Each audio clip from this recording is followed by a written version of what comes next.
సాగర నగరంలోని మస్జిద్ ఏ అమాన్ ప్రాంగణంలో మదర్సా ఏ అమాన్ ప్రారంభోత్సవం అత్యంత వైభవంగా జరిగింది. వైఎస్ఆర్సీపీ స్టేట్ ఎగ్జిక్యూటివ్ కౌన్సిల్ సభ్యులు ఐహెచ్ ఫరూకీ, మాజీ కార్పొరేటర్లు బర్కత్ అలీ, ఇమ్రాన్ సంయుక్తంగా ఈ మదర్సాను ప్రారంభించారు.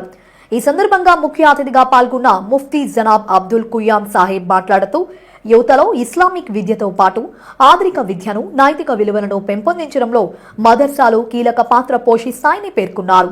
మస్జిద్ ఏ అమాన్ కమిటీ అధ్యక్షుడు అబ్దుల్ కుద్దూస్, కార్యదర్శి అల్లా బక్షు ఆధ్వర్యంలో జరిగిన కార్యక్రమంలో వివిధ ముస్లింలు, ప్రతినిధులు, ప్రముఖులు అహ్మదుల్లా ఖాన్, ఏఎంకర్ రజాక్, రాహీ సాబ్, డాక్టర్ కాదర్ బాబా సహా సుమారు 600 మందికి పైగా భక్తులు పాల్గొన్నారు.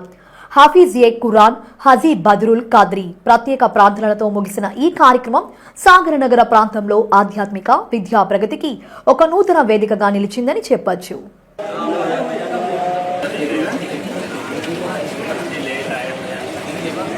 ఈరోజు చాలా శుభదినం. మా మసీదే అమన్లో మదర్సా అమన్ స్థాపించబడింది. ఈ కార్యక్రమానికి నగరంలో పెద్దలు, కార్పొరేటర్లు విచ్చేసి ఈ కార్యక్రమాన్ని జయప్రదం చేశారు. ఇందులో ప్రత్యేకించి మా కార్పొరేటర్లు బర్కత్ అలీ గారు మరియు ఇమ్రాన్ గారు గాజువాక్ నుంచి విచ్చేసి ఈ కార్యక్రమాన్ని జయప్రదం చేశారు. మరియు మసీదు మత పెద్దలు, ఇందులో పెద్దగా నగరంలో మసీదులో ఉన్న మౌలానాలందరూ వచ్చి ఈ కార్యక్రమాన్ని పెద్ద ఎత్తున విజయం చేశారు.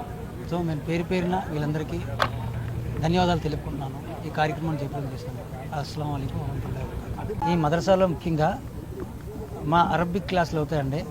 మీకు జనరల్గా చెప్పాలంటే ఫర్ ఎగ్జాంపుల్ హిందువులకు వేద పాఠశాల అలాగో అలా ముస్లింకి మదర్సా అన్న ఒక చిన్నప్పటి నుంచి వాళ్ళకి అరబ్బీ, ఉర్దూ నేర్పుతారండి. మాలో కూడా అరబ్బీ లాంగ్వేజ్లో ఖురాన్ అవతరించింది. ఆ లాంగ్వేజ్ని మేము ప్రిఫర్ చేస్తూ మా పిల్లలకి ప్రతి ఒక్కరికి ఖురాన్ పఠనం నేర్పిస్తాం. ప్రతి ఒక్కరు ఖురాన్ పఠనం కంపల్సరీ చదవాలి, నేర్చుకోవాలి. ఇదే విధంగా మా మదర్సా ద్వారా ఇక్కడ లోకల్లో ఉన్న పిల్లలు కూడా వచ్చి ఇక్కడ అభ్యసిస్తారని చెప్పి నేను మనస్ఫూర్తిగా కోరుకుంటున్నాను.